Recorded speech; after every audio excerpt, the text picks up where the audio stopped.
उसके अंदर उदयपुर को हिस्सा क्या उपलब्धि होने वाली है, जिससे उदयपुर अग्रसर हो आगे और उदयपुर स्मार्ट सिटी का जो है उसके अंदर और बेहतर बने, पर्यटन की दृष्टि से भी बेहतर बने। तो यहाँ के जो निवासी हैं, जनता जो यहाँ की, तो उनको क्या लाभ मिलने वाला है, लाभ मिलेगा या ऐसी क्या चीज़ आपको लगती है जो छूट गई है, जिससे हम इस चर्चा के माध्यम से सरकार तक अपनी बात को पहुँचाएँ और उस चीज़ को जो रह गई है उसको भी हम हासिल करें और जो मिला है उसको हम बेहतर डिजाइन से बेहतर कर सकते हैं। इसके बारे में आप जरा अपनी राय दें। Thank you so much. अभी जो बजट आया है उससे बहुत अच्छा बजट दिया है। उदयपुर के लिए भी बहुत सारी अच्छी चीज़ें, जैसे फ्लाईओवर वाले बहुत सालों से जो अटका हुआ था, उन्होंने इस बार उसको पास किया है। इससे बहुत फ़ायदा होगा और जो सिटी में जो कंजेशन है उससे निजात मिलेगी लोगों को। इसके साथ ही एक दो चीज़ें मेरे हिसाब से उसमें छूट गई है, अगर वो भी अगर क्रिएट कर ली जाती या आगे कर लें तो हमारा जो उदयपुर विश्व में दूसरे नंबर पर आता है पर्यटन के क्षेत्र में, तो इसमें और खूबसूरती होगी और इजाफा होगा कि हमारी जो झीलें हैं, जो हमारे पहाड़ कट रहे हैं, उनके ऊपर थोड़ा बजट दिया जाए ताकि रोका जाए उन्हें कटने से। अगर पहाड़ बचेंगे तभी इसकी खूबसूरती बचेगी। और जो झीलें हमारी जैसा कि आप देखोगे अभी भी इस वक्त भरी होनी चाहिए, उस अभी सूख रही है, उसके लिए कुछ पानी और ज़्यादा मंगाया जाए और बजट इसमें जोड़ा जाए ताकि ये हमेशा भरी रहे, दबा ना बचे। और फर्स्ट आ सकता है, सेकंड है और इसमें चांस है कि फोर्थ पर आ सकता है। और एक फिल्म सिटी का जो पहले बहुत सालों से चल रहा है, वो भी इस बार बजट में अभी तक ऐड नहीं हुआ। अगर उसको जोड़ दिया जाता है और क्योंकि यहाँ 500 किलोमीटर में सुनाई बन चुकी है, तो और ज़्यादा चांसेस अभी है। हमारे साथ युवा जनता समझना आपको रहेगा कि आपने आपका क्या सोच है को बेहतर बनाने के लिए इसके लिए ऐसी क्या घोषणा हुई हो या आपकी और आगे इसको बेहतर बनाने के लिए की जाती है, जो बजट मिला है इसको किस तरह से कितने समय में पूरा हो सकेगी, आपकी क्या कहना? देखिए, बजट तो हर बार ही सरकारें जारी करती है, लेकिन बजट की क्रियान्वित स्थानीय नेता किस तरह से और किस विजन के साथ करते हैं वो उन पर डिपेंड करता है। और हमने अमूमन देखा है कि अब तक उदयपुर के साथ कभी भी न्याय नहीं, जो चीज़ चाहिए वो मिलती नहीं और जिस चीज़ की ज़रूरत नहीं वो अननेसेसरी हमको होती है। जिस प्रकार से हमारी अमृतदायी जरूरत थी वो अननेसेसरी हमको होती है। जिस प्रकार से हमारी अमृतदायी झीलों में सीवरेज की पाइपलाइन बिछा रखी है, सबसे पहले उसको हटाने के लिए अगर बजट का प्रावधान करते हो स्वागत करते हैं। ठीक है, फ्लाईओवर दिए हैं, फ्लाईओवर पहले भी बना है, बीएम के सामने कितना अव्यवस्थित बना है आपको पता है। नीचे के तरफ जो जाम लगा रहता है उसके निराकरण की कोई कार्य योजना इनके पास नहीं। नेता एक परफेक्ट पैरामीटर के अंदर चल रहे हैं कि इससे इधर उधर जाएंगे तो ये नाराज हो रहे हैं, वो नाराज हो रहे हैं। जब उदयपुर फर्स्ट इनकी प्रायोरिटी नहीं है तब तक ऐसे बजट का कोई महत्व नहीं रह जाता। सबसे पहले नेताओं को अपने पूर्वाग्रह को छोड़ते हुए उदयपुर फर्स्ट की तरफ देखना पड़ेगा। जिस दिन उदयपुर को प्राइमरी लेना शुरू कर देंगे, उसी चीज़ें सेकेंडरी करेंगे, उस दिन उदयपुर ऑटोमेटिक ग्रो कर जाएगा।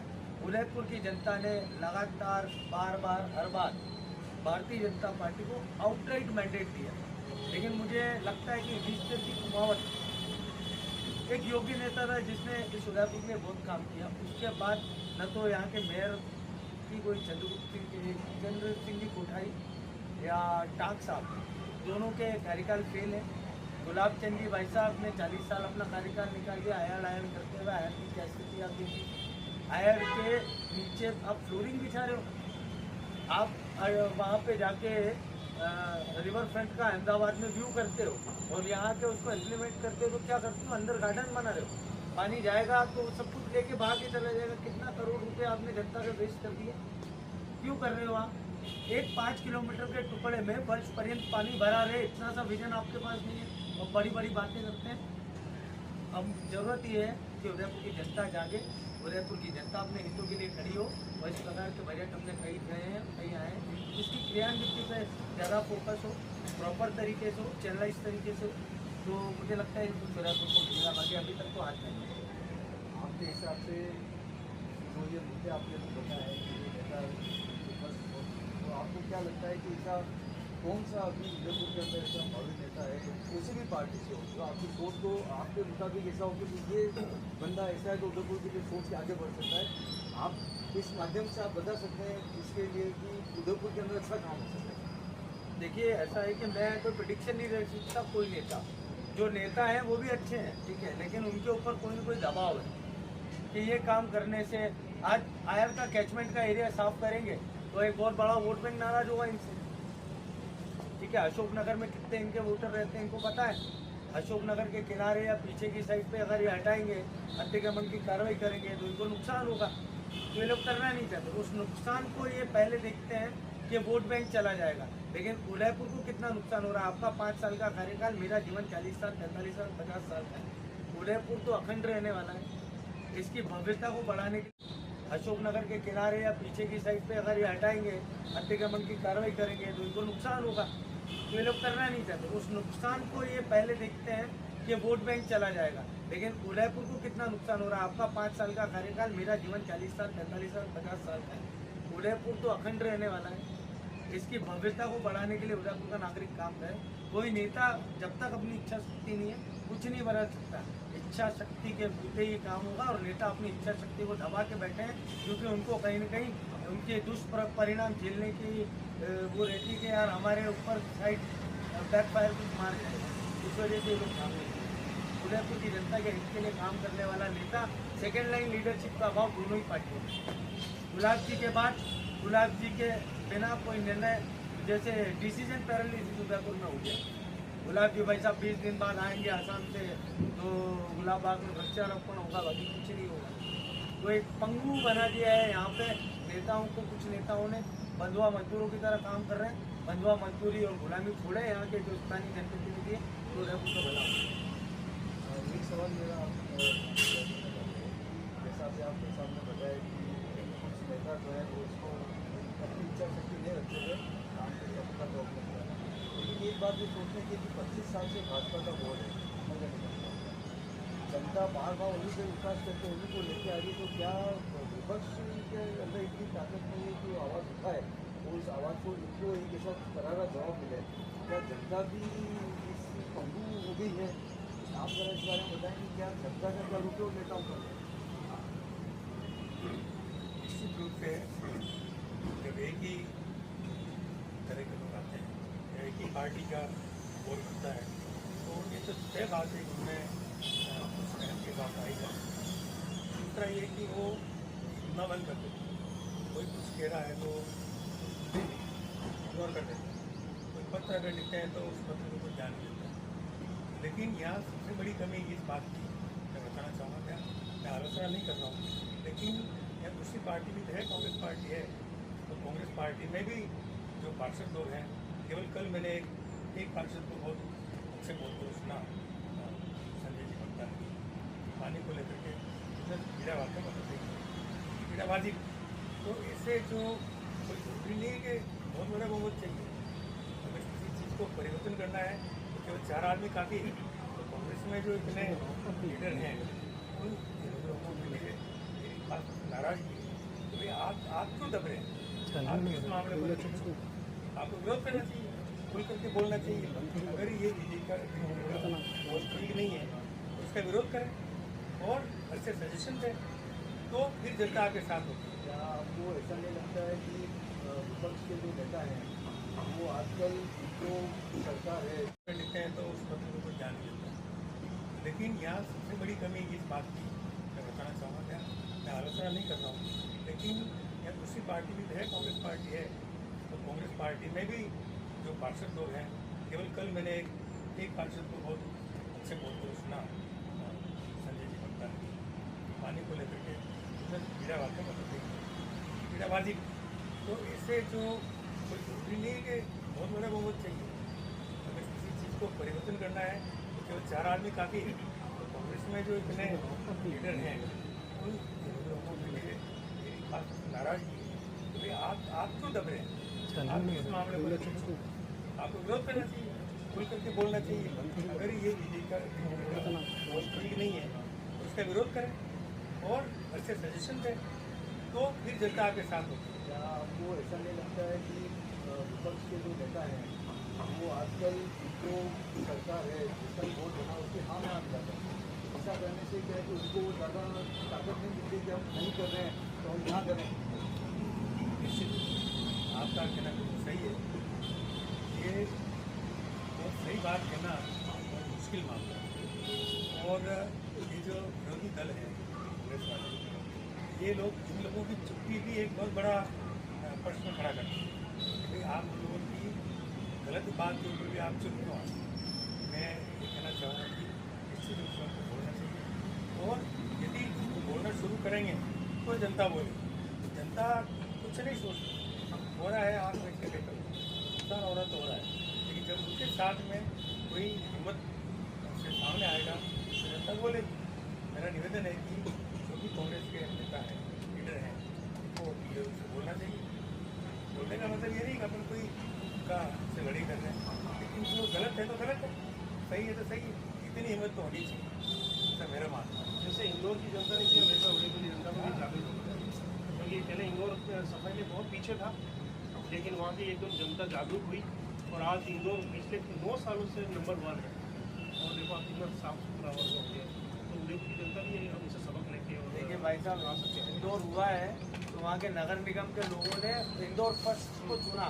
यहाँ पे तो डस्टबिन हटा के और उस पर भी भ्रष्टाचार कर, डस्टबिन बेच कर गाले। क्या आप क्या चाहिए? आइए आपके सबकी भावनाएं, जिसकी भावनाएं थी सभी निकली, आपने प्रकट की है। यूट्यूब पे हमारे ऑल इंडिया सारे हमारे सब्सक्राइबर हैं, व्यूअर हैं, सारे सुन रहे हैं। लेकिन आपकी बात का छोटा जवाब देना चाहता हूँ। बात जहाँ तक आप पॉजिटिव करेंगे, अच्छी बात करेंगे, सकारात्मक उसके निर्णय, उसके परिणाम मिलते रहते हैं। अगर आप कोई नकारात्मक बात करेंगे तो नकारात्मक मिलेगा, आगे कोई आपको सहयोग मिलता नहीं। तो वास्तव में मैं आप सबसे निवेदन करना चाहता हूँ, मैं सभी से, अगर आप राजनीति में हैं, वास्तव में वक्त वो था जब वोट पड़ रहे थे, 2-3 महीने मिलते। जो 4 आदमी काफ़ी है, तो कांग्रेस में जो इतने लीडर हैं उन लोगों के लिए मेरी बात से नाराजगी है कि भाई आप क्यों दब रहे हैं? आप इस मामले पर आपको विरोध करना चाहिए, खुल करके बोलना चाहिए। अगर ये बीजेपी का ठीक नहीं है तो उसका विरोध करें और अच्छे सजेशन दें, तो फिर जनता आपके साथ होगी। क्या आपको ऐसा नहीं लगता है कि विपक्ष के जो नेता हैं वो आजकल जो सरकार है जिसका वोट बना उसके हाँ में आ जाता है? ऐसा करने से क्या है कि उनको ज़्यादा ताकत नहीं मिलती कि हम नहीं कर रहे हैं तो हम यहाँ करें। निश्चित आपका कहना बिल्कुल सही है। ये बहुत सही बात कहना बहुत मुश्किल मामला है। और ये जो विरोधी दल है कांग्रेस वाले, ये लोग इन लोगों की चुप्पी भी एक बहुत बड़ा प्रश्न खड़ा करते हैं कि भाई आप लोगों की गलत बात के ऊपर भी आप चुप क्यों आए? मैं ये कहना चाहूँगा कि निश्चित रूप से उनको बोलना चाहिए, और यदि उनको बोलना शुरू करेंगे तो जनता बोलेगी। जनता कुछ नहीं सोचती, हो रहा है आग में के लेकर नुकसान हो रहा तो हो रहा है, लेकिन जब उनके साथ में कोई हिम्मत से सामने आएगा तो जनता बोलेगी। मेरा निवेदन है कि जो भी कांग्रेस के नेता हैं, लीडर हैं, उनको बोलना चाहिए। बोलने का मतलब ये नहीं कि अपन कोई का से लड़ाई कर रहे हैं, लेकिन जो गलत है तो गलत है, सही है तो सही है। इतनी हिम्मत तो होनी चाहिए, ऐसा मेरा मानना है। जैसे इंदौर की जनता ने किया वैसा उड़ीद की जनता को भी जागरूक होना है, क्योंकि पहले इंदौर सफाई में बहुत पीछे था, लेकिन वहाँ की एकदम जनता जागरूक हुई और आज इंदौर पिछले 9 सालों से नंबर 1 है। और देखो आप कितना साफ सुथरा वर्ग हो गया, तो उड़ीद की जनता भी हमसे सबक लेके और देखिए भाई साहब, आ सकते हैं। इंदौर हुआ है तो वहाँ के नगर निगम के लोगों ने इंदौर फर्स्ट को चुना। यहाँ पे तो डस्टबिन हटा के और उस पर भी भ्रष्टाचार कर, डस्टबिन बेच कर गाले। क्या आप क्या चाहिए? आइए आपके सबकी भावनाएं, जिसकी भावनाएं थी सभी निकली, आपने प्रकट की है। यूट्यूब पे हमारे ऑल इंडिया सारे हमारे सब्सक्राइबर हैं, व्यूअर हैं, सारे सुन रहे हैं। लेकिन आपकी बात का छोटा जवाब देना चाहता हूँ।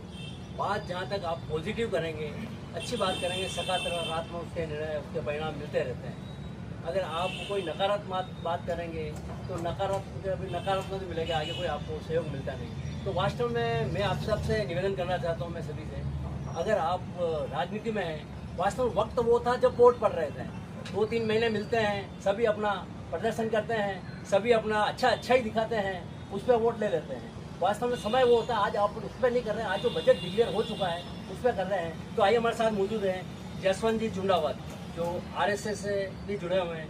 तो आप बताइए बजट के बारे में।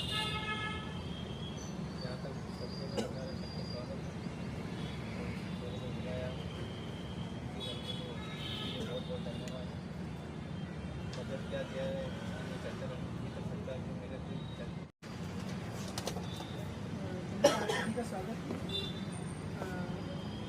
हालांकि बजट के बारे में मुझे ज़्यादा ज्ञान नहीं है। जो 3 मुद्दे मेरे आपके सामने आए, जैसे कि आप सभी को ध्यान होगा सूरजपुर चौराहे का जो वापस पुनर्निर्माण हो रहा है, तो ये जो घटना है ये काफ़ी वर्षों से हो ही रही है।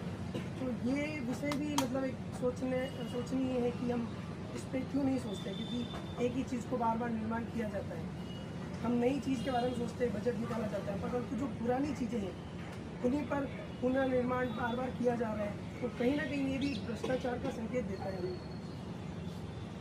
और इसके अलावा जो यातायात व्यवस्था भी अभी इम्प्लीमेंट हुई थी जगदीश मंदिर के आसपास, जहाँ पर काफ़ी इश्यूज रहते हैं वाहनों को लेकर, तो इसके ऊपर भी मतलब सोचा जा सकता है कि इसको कैसे चेंज किया जाए। और अभी जो भी गर्मी निकली थी, हम सभी ने अनुभव किया कि कहीं ना कहीं ग्लोबल वार्मिंग बढ़ गई है और इसका क्या दुष्परिणाम हो सकता है वो हमने सिर्फ अभी अनुभव किया है, और इसका बहुत बड़ा दुष्परिणाम आने वाले भविष्य में हम सभी को जानने को मिलेगा।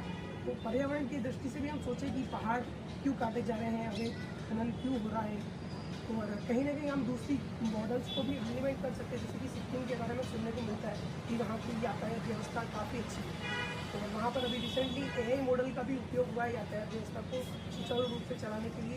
चालान का भी वहाँ पर इम्प्लीमेंटेशन हुआ है, और वहाँ पर पर्यावरण को लेकर भी काफ़ी लोग जागरूक हैं। मतलब यही है कि उदयपुर के लोग भी जागरूक हों, ना सिर्फ नेता। हम किसी के ऊपर मतलब आपत्ति नहीं कर सकते कि ये नेता, ये इस पार्टी का नेता काम नहीं कर रहा है या फिर नगर निगम काम नहीं कर रहा। सभी अपनी अपनी दृष्टि से उनको जैसी सूझबूझ है वैसा कार्य कर रहे हैं, परंतु जनता का भी उसमें इन्वॉल्वमेंट हो, थोड़ा जागरूक हो पर्यावरण को लेकर। जैसे कि मैंने आपको बताया, सिक्किम में पेड़ों को काटा नहीं जाता है, वहाँ पर पेड़ रखा जाता है और उसके बीच में से घर का निर्माण किया जाता है। तो वो बहुत ही अच्छा इम्प्लीमेंटेशन है वहाँ के स्टेट गवर्नमेंट के द्वारा। तो कहीं ना कहीं कोई भी अगर अच्छी चीज़ इम्प्लीमेंट होती है तो वहाँ की जो लोकल लोग हैं, जो भी वहाँ के स्थानीय नागरिक हैं, उन्हीं का इसमें बहुत ही महत्वपूर्ण भूमिका होती है। तो इन चीज़ों पर विचार किया।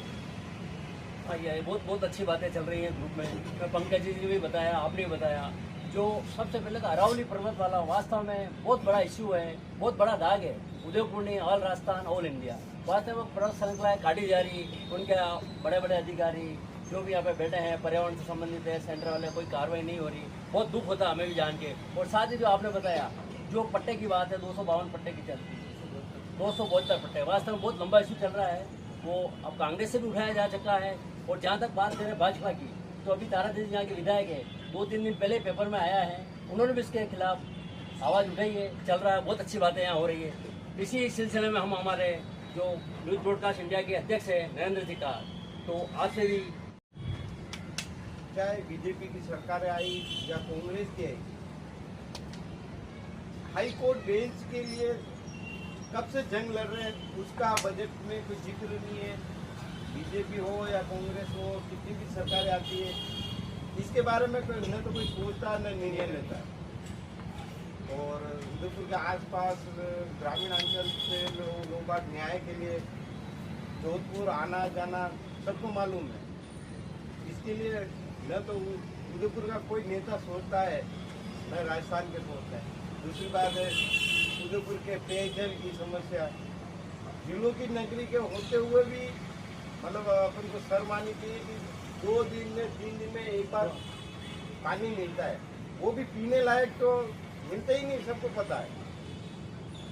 तो ये सरकारों से अपन मांगते हैं कि कम से कम स्वस्थ आदमी रहे और अच्छा पानी पीने के लिए मिले, उदयपुर की जनता को न्याय मिले। यही मेरा कहना है। धन्यवाद। उदयपुर की जनता को सुलभ न्याय मिले, स्वच्छ पानी मिले, वास्तव में बहुत बातें हैं। लेकिन हमारे साथ न्यूज़ ब्रॉडकास्ट और इंडिया के हमारे महासचिव जितेंद्र माथुर साहब जो खुद ही होटल व्यवसायी हैं, तो इस बजट में होटल व्यवसाय के बारे में क्या मिला उसके बारे में आप बताएं। अभी तक तो इतना कुछ महत्वपूर्ण ऐसी चीज़ है विदेश बजट के अंदर जिसके अंदर भी स्पेशली होटल व्यवसाय को ज़्यादा महत्व है। और होटल व्यवसाय जो यहाँ का चलता है उसका प्रमुख जो सोर्स है वो कहीं न कहीं जिले और अराउंड वाले जो बगल वाला है उसके। और ये दो समस्याएँ इतनी बड़ी है उदयपुर शहर की और आसपास के जो छोटे मोटे गाँव हैं उससे काफ़ी इफेक्ट होते हैं। तो जहाँ खेती का सोर्स है खेती के लिए भी पानी पर्याप्त नहीं होता है, और चीज़ें अगर खाली रहती है क्योंकि सोर्स बहुत है, लेकिन क्या वही वाली बात है कि नेताओं की इच्छा शक्ति नहीं होने की वजह से उदयपुर की चीज़ें खाली रहती है। वरना आज उधर देखना मानसी वाटर है, वरना जैसे काफ़ी सारे ऐसे डैम है जो काफ़ी पर्याप्त मात्रा के अंदर पानी वहाँ पर है, लेकिन वो समय समय पर उसको नहीं छोड़े जाने के कारण से सुना चाहिए जल्द भी खाली होता है क्योंकि यहाँ पर आसपास कुछ प्लेटफॉर्म है इन चीज़ों से सप्लाई की जाती है। तो जब सप्लाई की जाएगी तो कहीं जगह ऐसी एक योजना पर्याप्त योजना जो है बनी जाए जिससे झीलें कभी खाली ना हो। पानी की जो सप्लाई है वो कहीं ना कहीं इस ढंग से कि झीलों के अलावा बाहर से कहीं ऐसी लाइन खींचे जाए जिससे झीलों को सुरक्षित रखा जाए और पानी की सप्लाई आम जनता तक ये पहुँच जाए। तो झील और जो ये अरावली जो अपने पर्वत नाला है इनकी जो है सुरक्षा काफ़ी महत्वपूर्ण है, तभी व्यवसाय यहाँ पर होटल से जुड़ा व्यवसाय चलेगा। सेकेंड मांग हमारी कहीं जो पर्यटक आता है रात को लेट, जो रात को 1 बजे 2 बजे आते हैं उनको जो है ऑटो वाले और ये जो होटल काफ़ी लूटते हैं उनको पर्याप्त सुविधाएं नहीं मिलती है।